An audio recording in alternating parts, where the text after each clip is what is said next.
আজকে আমরা একটা সুপার হিরো প্রবলেম সলভ করব। প্রবলেমটা ফিজিক্সের গতিবিদ্যা থেকে।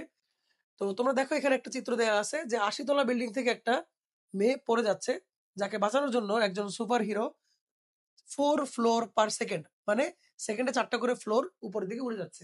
প্রশ্ন হচ্ছে আমাদের সুপার হিরো এই মেয়েটাকে ঠিক কখন ধরতে পারবে?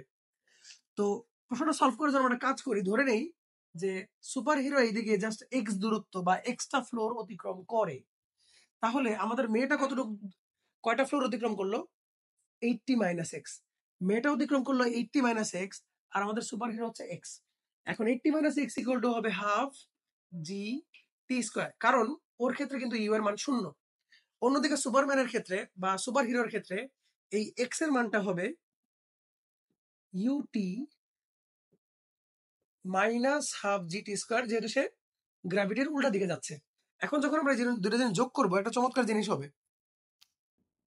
তখন এক্স এক্স এবং জিটি স্কোয়ার কেটে যাবে, আমরা পাবো হচ্ছে 80 ইকুয়াল টু ইউটি, যেখান থেকে আমরা টি এর মান পাবো 80 বাই ইউ। যেখানে সুপারম্যানের ইউ এর মান যদি 4 বসাই দেই, তাহলে দেখো খুব সহজে আমরা পেয়ে যাচ্ছি সুপারম্যান ঠিক 20 সেকেন্ড পরে মেয়েটাকে ধরে ফেলবে। এখন তোমাদের কাছে আমার প্রশ্ন হচ্ছে, ঠিক কত ফ্লোর পড়ার পরে মেয়েটাকে সুপারম্যান ধরে ফেলবে? সবাই কমেন্ট বক্সে জানাও।